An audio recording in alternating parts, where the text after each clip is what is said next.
Hey, Sam is here, producer, rapper, PhD student. And there's so much cool shit has happened to me as of late that I decided I needed to make a vlog about it.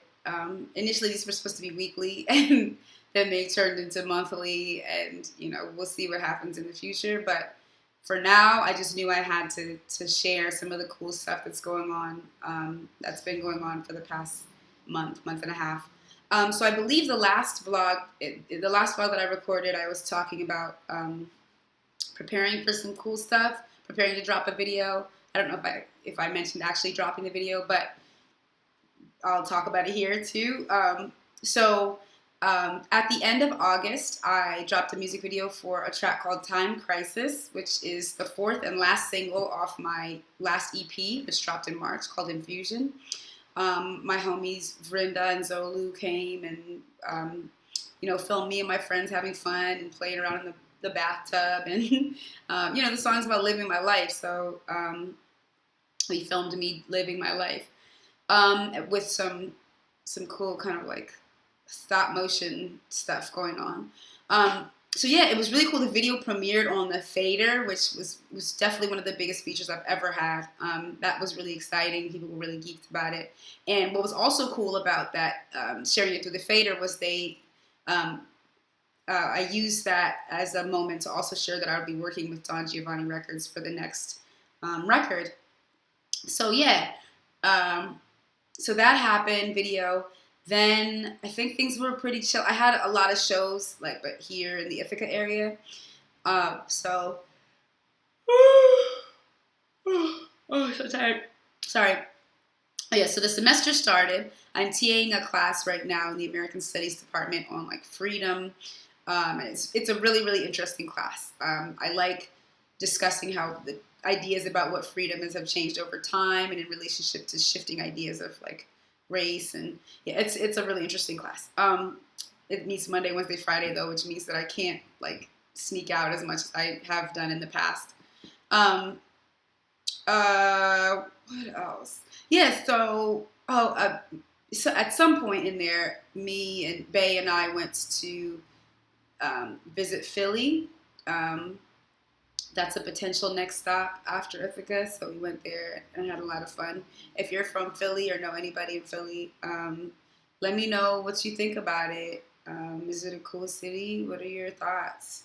I hate New York City. I would never move there. So, but I also want to be close to my family who live in the Northeast. So anyways, so that happened. Then in the first week of September, the first or second, I don't know. Early on in September, I went to Portland. I was invited to speak at Xoxo, which is a festival. It's been running for 5 years. This may or may not have been the last year that it's running.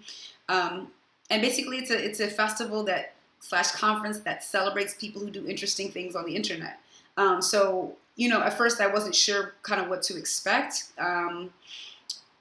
But it's been one of the most transformative experiences of my life, definitely as an artist, and I think I can say of my life.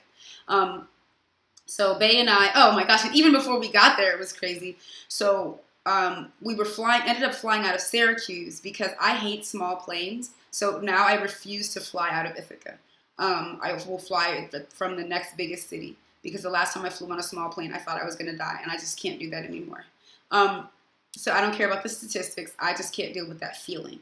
So anyways, so we end up getting to the airport hella late through God's grace, or, His infinite wisdom, or the universe, or whatever, luck. There was no line at the what is it? I was going to say checkout. It's definitely not checkout. Security.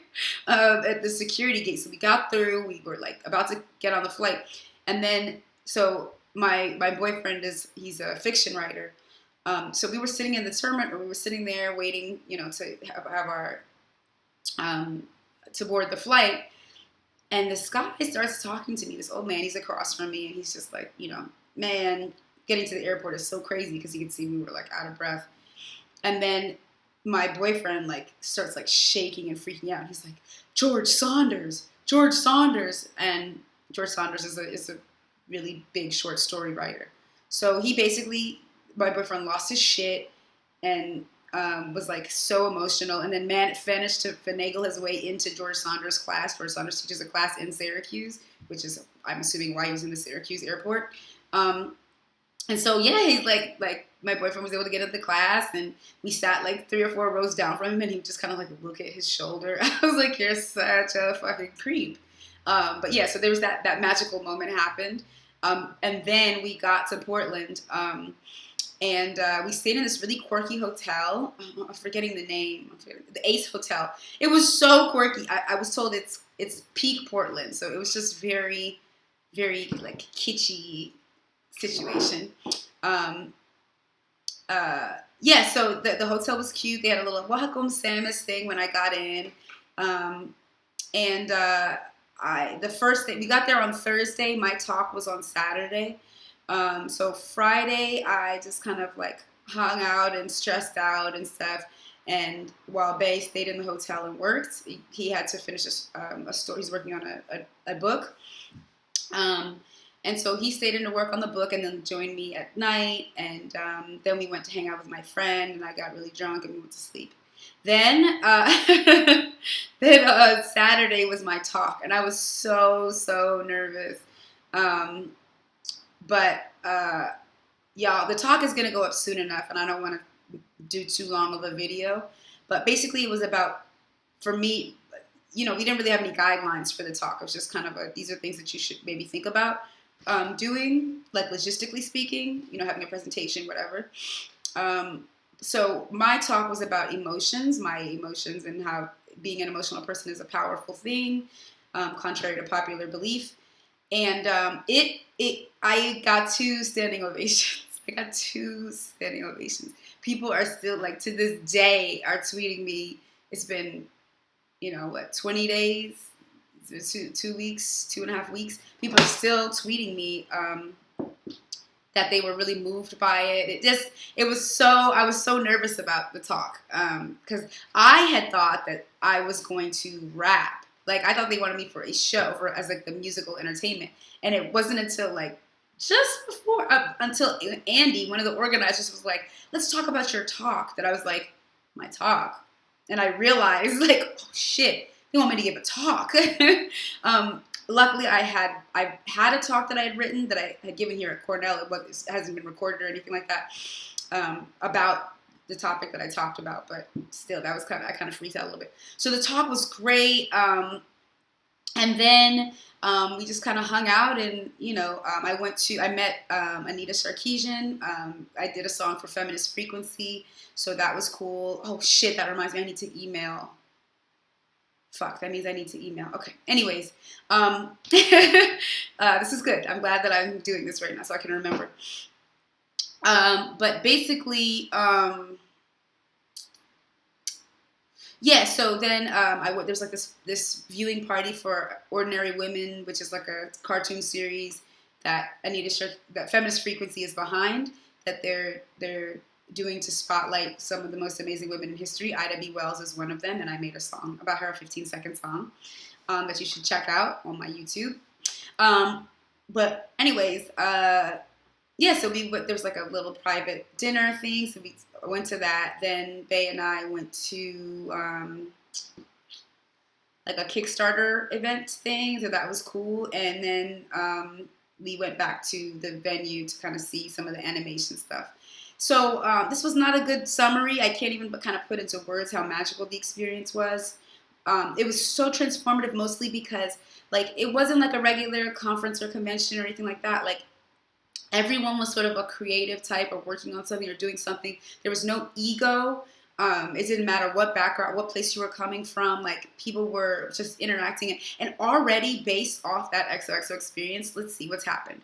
I've had several paying offers to do things, which, that's part of the magic of being in a room full of creators, is we all get it. We're all like, oh, I'm not just going to ask you to do this for promotion. I'm not going to use you, or I'm going to promote your thing or help you to succeed, because we all need that. That's the lifeblood for creatives. So Yeah, XOXO. I can't say enough good things about it. Thank you to the Andes for inviting me. And um, so I know when I say the Andes, I always think of Hot Fuzz. There's two guys with mustaches in Hot Fuzz who are like huge douchebags. That's what I think of when I think of Andes. Um, but anyways, so yeah, thank you so much to everyone, and yeah, all these people drew pictures of the top. I'm sorry, I'm gonna stop. It just was really really good. Um, Bay and I love Portland, yay! So then the next weekend, I had a performance through. So as I mentioned, I'm working with Don Giovanni Records now, a really cool record label that does pro weirdo shit. And I'm kind of a weirdo, so I think that's good. More on that later. So Bay and I went up to the city on Friday because he had a meeting at Penguin. So he's writing. He's in the process of finishing up a 4 books series, young adult series. 3 of the books are finished. 2 of them have already been published, and he's been working on the 4th one.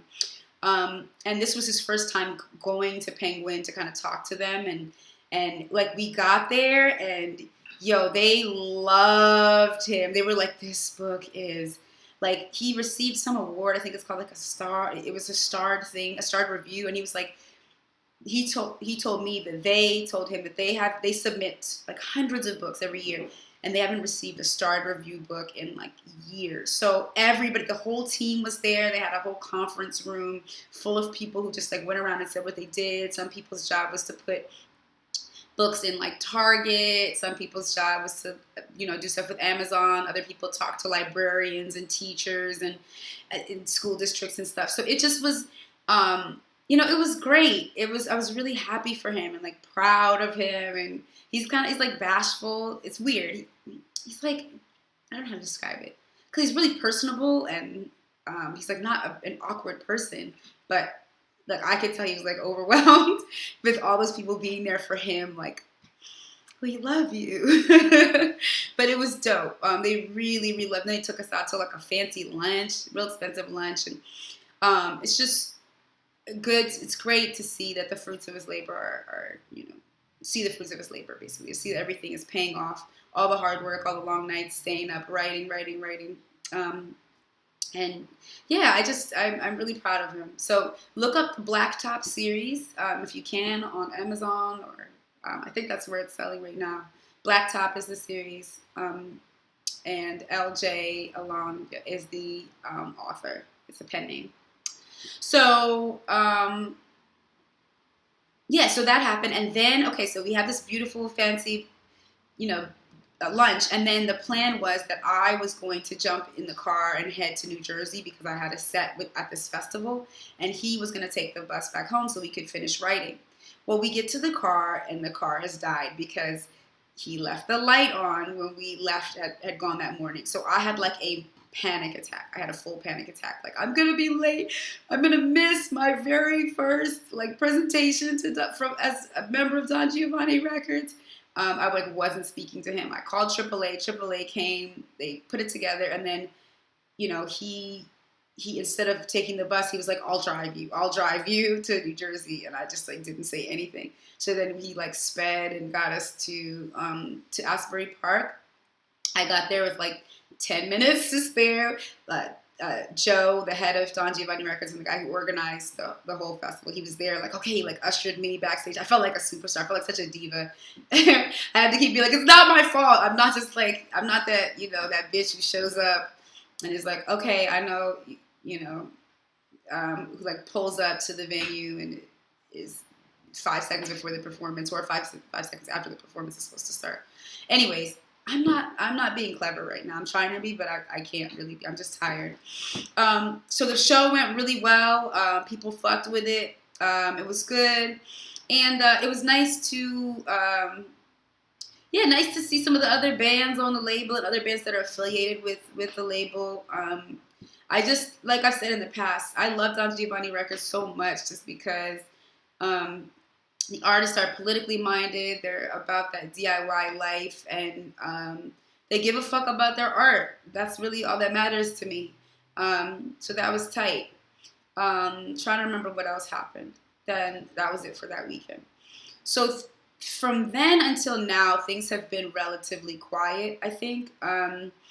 Meanwhile, behind the scenes, I was getting, anxious / ready to drop, to spill the beans about my next project. So, during that time, we were shooting the song to different publications. A whole bunch of publications rejected it. I had a whole crisis. I was like, I went through like all the stages of Kanye.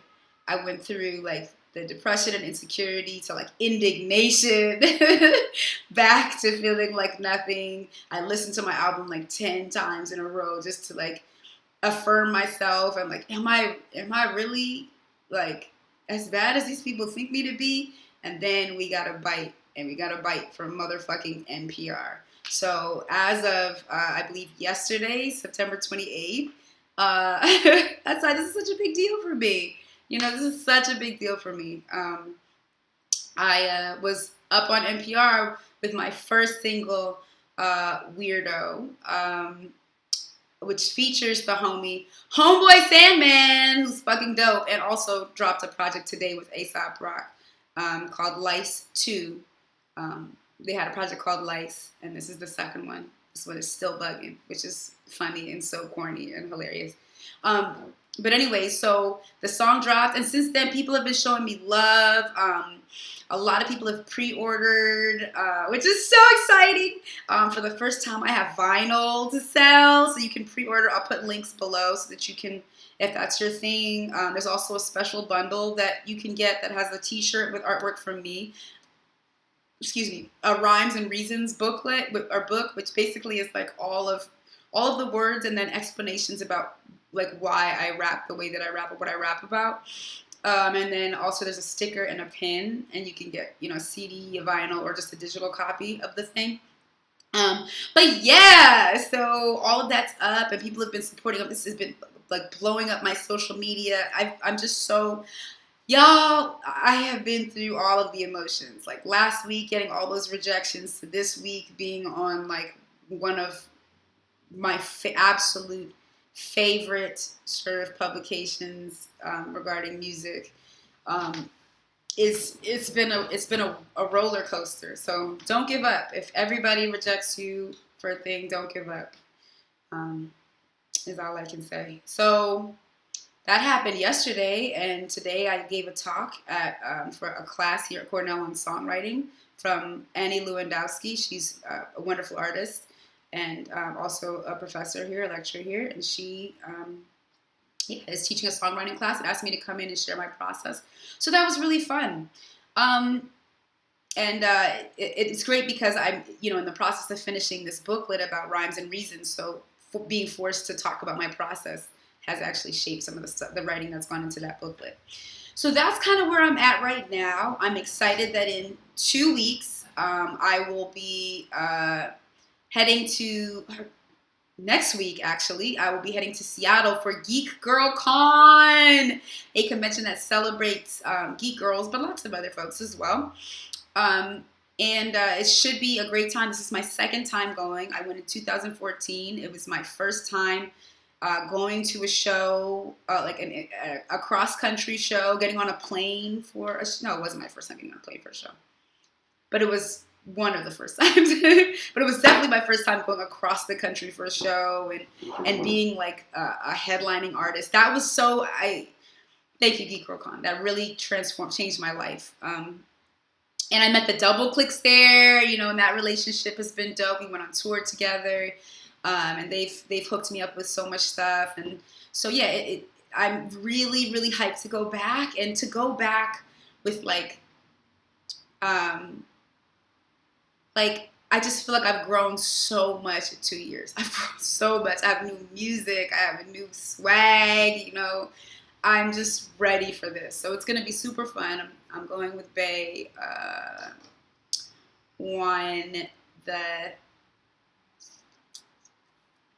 on the Thursday or maybe the Friday. I forget. Anyways, so yeah, that's going to be next weekend. And then everything's going to be really chill. And then on October 28th, my new album drops. Pieces in Space, coming to you. So yeah, pre-order it. I'm gonna have a little mini tour that is going to follow the drop of the album. My first date is actually the 27th, the day before the album drop. It's gonna be here in Ithaca. I wanted to do something special, for the hometown, for the homies. So that's gonna be at the Haunt. Make sure you're coming through for that if you're an Ithaca resident. And then I've called this tour the Weekend Warrior Princess Tour because I'm still teaching, so I don't have the luxury of just kind of like, skipping town to go follow my dreams. Unless y'all want to like contribute to my Patreon and provide me with the funds to do that. I'm totally not against that either. But yeah, so anyways, sorry. I'm sorry, y'all. I'm so sleepy. I'm a mess. So that's happening. Yeah, the dates are up on my website. I'm going to be in a different part of the Northeast every weekend. I forgot. I had this thing this past weekend called Lady Fest in Syracuse. It was so good. It was so good. Thank you to everybody at Lady Fest. It was a feminist festival. It was one of my favorite performances ever. So I'm going to be performing with the same folks that I performed with there at my Syracuse stop on my tour. So that's why that came up. At a museum for a cosplay Halloween party. Yes, it's as dope as it sounds. Anyways, so yeah, I just have had a really great, past couple of weeks. I'm really excited moving forward. Please pre-order this album. I've been told that any sale that I make before the first week counts towards first week sales. So I want to get this album charting. And not because I have some vested interest in like what that means, sort of in like a, how can I say this? Like in terms of like as an accolade, but it would be so cool to have like a Black woman nerd just like charting. That would be so cool and really important, I think. So I want to have that happen.